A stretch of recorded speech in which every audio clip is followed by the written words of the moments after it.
নব্বই দশকে জনপ্রিয় তারকা জুটি নাইম ও শাহনাজের পরিবারকে ঘিরে সামাজিক যোগাযোগ মাধ্যমে ছড়িয়ে পড়েছে নানা আলোচনা ও সমালোচনা।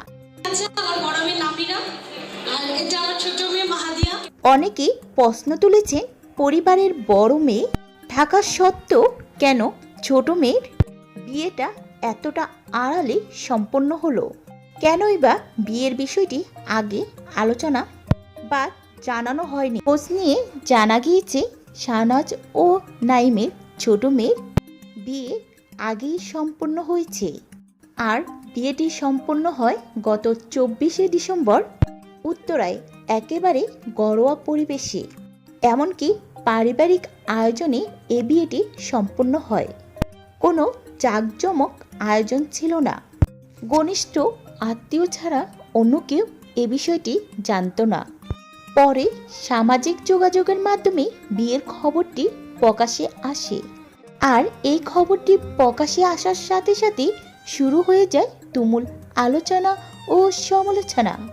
কেন বড় মেয়ের আগেই ছোট মেয়ে মাহাদির নাইমকে বিয়ে দিলেন নাইম এবং শাবনাজ?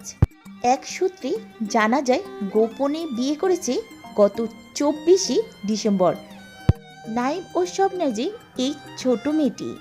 এছাড়াও ঘনিষ্ঠ সূত্রে জানা যায়, গত 5 বছর ধরে প্রযোজক গাজী মাজারুল ইসলামের ছেলের সাথে ঈশানের সঙ্গে প্রেমের সম্পর্কে রয়েছেন শাবনাজের মেয়ে মাহাদিয়া।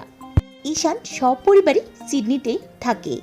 মাহাদিয়াও উচ্চশিক্ষার জন্য অস্ট্রেলিয়া সিডনিতে যাওয়ার প্রস্তুতি নিচ্ছে।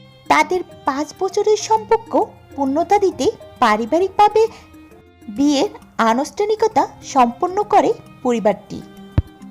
কোটি টাকার কাবিনে এই বিয়েটি নতুন করে আলোচনা ও গুঞ্জন ছড়িয়েছে। তবে সামাজিক যোগাযোগের মাধ্যমে ছড়িয়ে পড়া নানা গুঞ্জন ও মন্তব্যে নাইম ও শাবনাজ কিছুটা বিব্রত হলেও পরিবার সূত্রে বলছে, তারা এই বিষয়টি খুবই স্বাভাবিকভাবে দেখছে। অযথা গুঞ্জনে কান দিতে চান না। মেয়ের বিয়ের খবর জানিয়ে নাইম নিজেই সামাজিক যোগাযোগের মাধ্যমে নবদম্পতির জন্য সবার দোয়া কামনা করেছেন। এমনকি শাবনাজও জানিয়েছেন, ভালো পরিবারে মেয়েকে তুলে দিতে পেরে তারাও সন্তুষ্ট।